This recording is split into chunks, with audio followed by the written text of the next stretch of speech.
Welcome to the Meritor Just-in-Time video series on performing related clutch components inspection. When replacing a clutch assembly, it involves much more than just bolting the clutch assembly against the engine flywheel, installing the transmission, etc. There are several component inspections that must be completed on related clutch components. This Meritor Just-in-Time video will review inspection of the key components that interact with the clutch assembly that, if left unchecked, can greatly affect the operation of the new clutch assembly's operation. We'll begin at the clutch pedal and work through the entire assembly to the flywheel.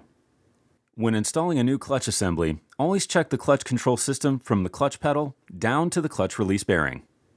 The clutch control system design can be mechanical or hydraulic. If it's mechanical, inspect the clutch linkage. Make sure the pedal, the springs, the brackets, the bushings, the shafts, the clevis pins, the levers, the cables, and the rods are not worn or damaged. Check to ensure all linkage is tight, yet is able to move freely. Check for pedal false-free travel. Secure the clutch lever from moving, and then depress the clutch pedal. Any movement is considered false-free travel. If a hydraulic system is used, make sure that the system is not leaking and that the reservoir is filled to the specified level. Replace any parts that are missing or damaged. Ensure the fluid is in serviceable condition. Ensure all lines are properly routed and secured. Refer to the vehicle manufacturer's procedures for service and repair procedures. Meritor does not recommend installing a manually adjusted clutch with vehicles containing hydraulic linkage control systems. Always use a self-adjusting clutch for vehicles with hydraulic linkage control systems.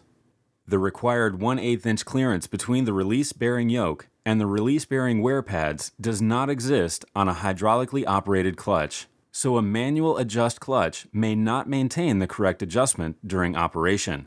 A self-adjust clutch will maintain the correct adjustment. Inspect the transmission input shaft and bearing retainer. Inspect the condition of the splines on the input shaft for any visible wear or damage.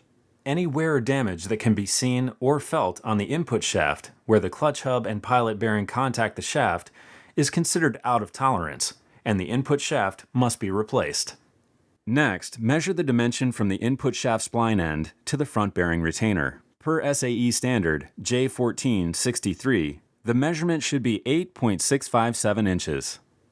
Meritor recommends replacing the front bearing retainer if the dimension is greater than 8 7/200 inches. Visibly inspect the clutch release fork for signs of wear or damage at the tips of the forks. Replace the fork if worn or damaged. Inspect the cross-shaft bushings in the housing for wear or damage. The cross-shaft should rotate freely in the transmission housing, and the shaft must not have any excessive radial, forward, or aft movement in the housing. When replacing bushings, check the cross-shaft for pitting or wear and replace as necessary. Inspect the condition of the flywheel housing, pilot bearing bore, and crankshaft end play. Inspect the ring gear teeth on the flywheel. If the teeth are worn or damaged, replace the ring gear or the flywheel. Refer to the procedure from the manufacturer of the engine or vehicle. When installing a new clutch assembly, the flywheel must be resurfaced or replaced. Measure the distance from the friction surface to the top of the flywheel crankshaft bolt heads. The minimum height must be over 5/16 of an inch.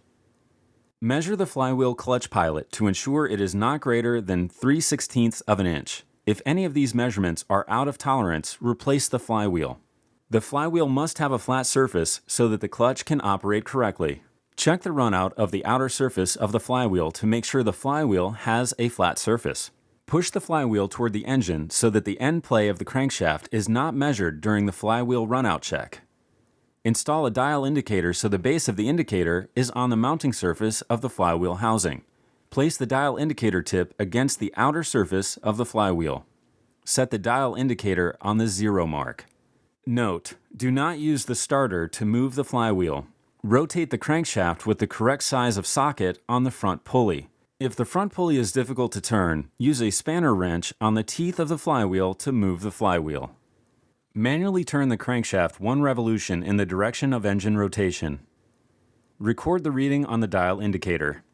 Typically, the runout for the outer surface of the flywheel is 0.007 inches or 0.178 millimeters on 14-inch clutches.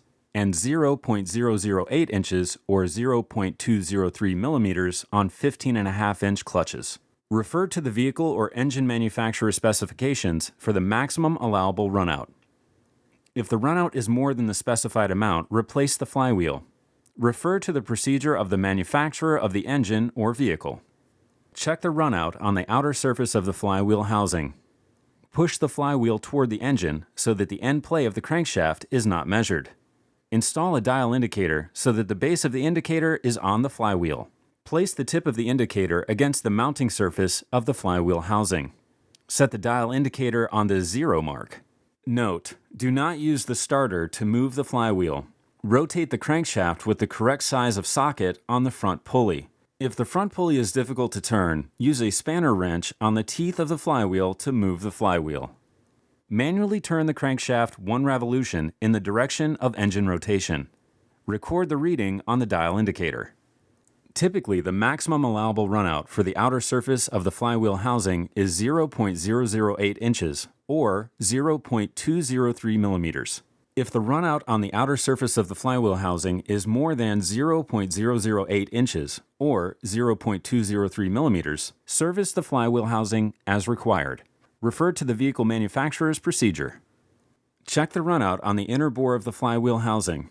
Push the flywheel toward the engine so that the end play of the crankshaft is not measured.